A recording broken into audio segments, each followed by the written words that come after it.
Hi viewers, welcome to filmy beat. నేను మీ అనుష. కోట శ్రీనివాసరావు జీవితంలో విశిష్ట ఘట్టం 1994 అక్టోబర్లో చోటు చేసుకుంది. దక్షిణ భారత చలనచిత్ర సమాఖ్య, ఆంధ్రప్రదేశ్ చలనచిత్ర సమాఖ్య మధ్య ఏర్పడిన వివాదం చిలికి చిలికి గాలివానై యావత్ పరిశ్రమే స్తంభించిన నేపథ్యంలో ఈ రెండు వర్గాల కార్మికుల సంక్షేమం, సమైక్యత కోసం నిరాహార దీక్ష చేపట్టారు కోట శ్రీనివాసరావు.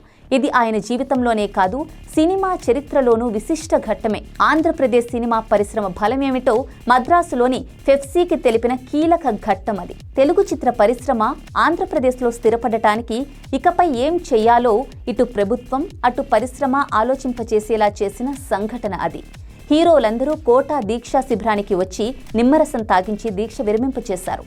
ఆ ఏడాది నవంబర్ 30న హైదరాబాద్లో మొక్కుబడిగానైనా షూటింగ్స్ ప్రారంభమయ్యాయంటే దానికి కారణం కోట చేపట్టిన దీక్షనే చెప్పాలి. తానే నటుడి రిఫరెన్స్ తీసుకోకుండా తానే 10 మందికి రిఫరెన్స్లా నిలిచారు కోట శ్రీనివాసరావు.